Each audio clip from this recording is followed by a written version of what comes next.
Nous allons voir dans cette vidéo quels sont les réglages de base pour l'export paroi. Il est important que vous ayez défini un tri de murs soit par groupe, soit par sous-groupe. Dans mon cas présent, j'ai trié tous mes murs par sous-groupe. Je m'explique. Sur mon montant, je peux voir ici que nous avons un groupe ossature et un sous-groupe rez-de-chaussée 5A. Si je prends un montant sur un mur voisin, voilà, je peux voir ici que j'ai toujours mon groupe ossature, mais mon sous-groupe est rez-de-chaussée 1C. Donc, j'ai trié par sous-groupe.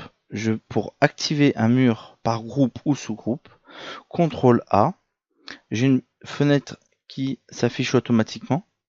Donc par groupe, c'est la lettre A, et par sous-groupe, c'est la lettre U. Donc je vais activer mon mur par sous-groupe. Voilà, je fais diviser et je ne garde à l'écran que mon mur concerné. Donc j'ai ici une ossature simple, montant 45-145 et un voile travaillant, donc de l'OSB, il est noté 13 mm, mais c'est bien 12 mm d'épaisseur.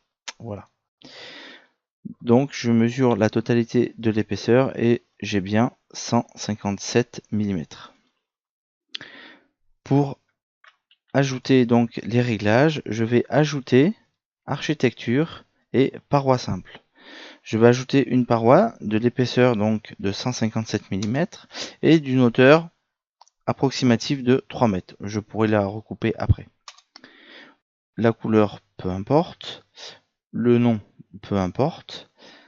Je vais l'insérer par 2 points. Voilà. Et on peut remarquer ici que nous avons une face rose ici. Nous allons voir tout de suite à quoi elle correspond. Je fais clic droit pour valider et je ressors de mon menu. Voilà. Nous pouvons voir ici qu'il y a une phase rose, donc mon mur n'est pas activé. C'est tout simplement une face de référence. Il est important de connaître cette phase de référence puisqu'elle nous servira à travers les différents réglages. La phase de référence est la phase côté OSB. Donc si l'OSB est dedans, cette face sera dedans. Si l'OSB est dehors, cette face sera dehors. En ajoutant mon mur, si je me suis trompé, je peux inverser mon système d'axe pour que cette phase de référence se retrouve de l'autre côté. Je sélectionne mon mur, je fais CTRL W pour tourner les axes. Il me demande si la définition pour les éléments est bonne, donc je dis oui. Et je retrouve donc ma phase de référence de l'autre côté. Donc moi, ce qui m'intéresse, c'est de l'avoir de l'autre côté dans mon exemple. Donc je fais CTRL Z et je reviens en arrière. Voilà. Nous pouvons voir ici que nous avons aussi une flèche qui indique que c'est bien un mur paroi. Je vais rappeler l'ensemble de mes éléments et je vais couper la hauteur donc de mon mur. Voilà, couper en Z, passant par ce point, et voilà, la hauteur de mon mur est réglée. Je vais maintenant créer mon ouverture. Je sélectionne tout mon mur. Bon, sauvegarde, donc oui. Je vais faire Alt Y et je vais passer par ce point. Je me retrouve donc une face perpendiculaire. Je sélectionne ma paroi. Je fais copier. Je vais me mettre dans le coin inférieur gauche de mon ouverture. Je vais sélectionner donc mon ouverture et je vais la découper pour créer donc l'ouverture qui sera comprise entre mes montants et entre mes lisses ou linteaux. Voilà, mon ouverture est créée. Mais on voit bien que les deux flèches sont identiques, chose qui ne pourra pas fonctionner. Il faut impérativement aller dans les propriétés pour modifier la partie paroi ou ouverture. Je fais CTRL E pour accéder aux propriétés et je remarque que je suis en paroi. Donc là, je souhaite une ouverture. Donc je passe bien en ouverture. Accepter, OK.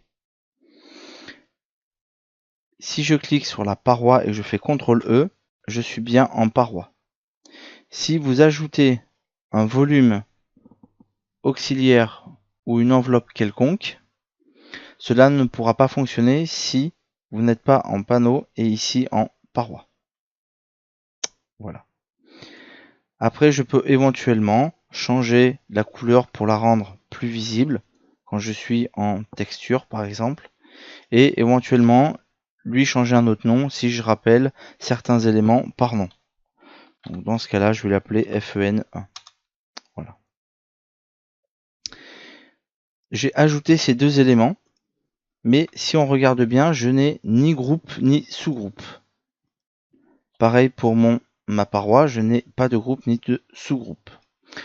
Il faut que j'attribue les mêmes éléments, groupe et sous-groupe, pour ma partie ouverture et mur. Comment faire? Je peux sélectionner mes deux éléments, faire modifier, groupe, puis après sous-groupe, et aller chercher l'élément dont j'ai besoin.